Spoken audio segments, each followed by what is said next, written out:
श्री ब्रह्म पुराण में देवताओं के द्वारा भगवान गणेश की यह स्तुति की गई है।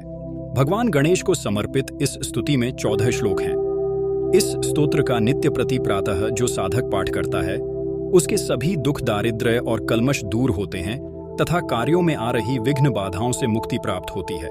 देववाच, देवता बोले, सदा सब कार्यों में संपूर्ण देवता तथा शिव, विष्णु और ब्रह्मा जी भी जिनका पूजन, नमस्कार और चिंतन करते हैं, उन विघ्नराज गणेश की हम शरण ग्रहण करते हैं। विघ्नराज गणेश के समान मनोवांछित फल देने वाला कोई देवता नहीं है। ऐसा निश्चय करके त्रिपुरारी महादेव जी ने भी त्रिपुरवध के समय पहले उनका पूजन किया था। जिनका ध्यान करने से संपूर्ण देहधारियों के मनोरथ पूर्ण हो जाते हैं, वे अंबिकानंदन गणेश इस संस्कृति रूप महायज्ञ में शीघ्र ही हमारे विघ्नों का निवारण करें। देवी पार्वती के चिंतन मात्र से ही गणेश जी जैसा पुत्र उत्पन्न हो गया।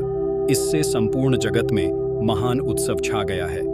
यह बात उन देवताओं ने अपने मुख से कही थी जो नवजात शिशु रूप में गणेश जी को नमस्कार करके कृतार्थ हुए थे। माता की गोद में बैठे हुए और माता के मना करने पर भी जिन्होंने पिता के ललाट में स्थित चंद्रमा को बलपूर्वक पकड़कर उनकी जटाओं में छिपा दिया, यह गणेश जी का बाल विनोद था। यद्यपि वे पूर्ण तृप्त थे, तब भी अधिक देर तक माता के स्तनों का दूध इसलिए पीते रहे कि कहीं बड़े भैया कार्तिकेय भी आकर न पीने लगे। उनकी बुद्धि में बाल स्वभाववश भाई के प्रति ईर्ष्या भर गई थी। यह देखकर भगवान शंकर ने विनोदवश कहा, विघ्नराज, तुम बहुत दूध पीते हो, इसलिए लंबोदर हो जाओ। ऐसा कहकर उन्होंने उनका नाम लंबोदर रख दिया। देव समुदाय से घिरे हुए महेश्वर ने कहा, बेटा, तुम्हारा नृत्य होना चाहिए। यह सुनकर उन्होंने अपने घुंघरू की आवाज से ही शंकर जी को संतुष्ट कर दिया। इससे प्रसन्न होकर शिव ने अपने पुत्र को गणेश के पद पर अभिषिक्त कर दिया, जो एक हाथ में विघ्नपाश और दूसरे हाथ से कंधे पर कुठार लिए रहते हैं तथा पूजन न पाने पर अपनी माता के कार्य में भी विघ्न डाल देते हैं। उन विघ्नराज के समान दूसरा कौन है, जो धर्म, अर्थ और काम आदि में सबसे पहले पूजनीय है तथा देवता और असुर भी प्रतिदिन जिनकी पूजा करते हैं, जिनके पूजन का फल कभी नष्ट नहीं होता, उन प्रथम पूजनीय गणेश को हम पहले मस्तक नवाते हैं।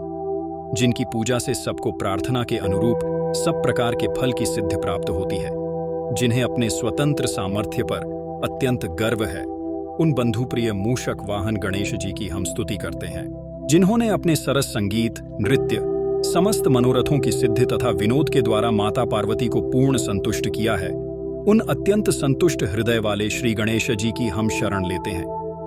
देवताओं के प्रति किए गए उपकारों, असुरों के साथ किए गए युद्धों, स्तोत्रों तथा नमस्कार युक्त मंत्रों और पिता के कृपा प्रसाद से समृद्धिशाली उन श्री गणेश की हम शरण ग्रहण करते हैं। त्रिपुरासुर के साथ युद्ध के समय शिवजी के भी विजय में जिन्होंने विघ्न उत्पन्न कर दिया, तत्पश्चात पिताजी के द्वारा प्रेम पूर्वक पूजित होने पर जिन्होंने पुनः कार्य को निर्विघ्न कर दिया, उन श्री गणेश को हम नमस्कार करते हैं। गणेश जी बोले, जो संयमी इस स्तोत्र से भक्तिपूर्वक मेरा स्तवन करेंगे, उन्हें दरिद्रता और दुख कभी नहीं प्राप्त होगा। इति श्री ब्रह्म पुराणे देवकृता श्री गणेश स्तुतिः संपूर्णा।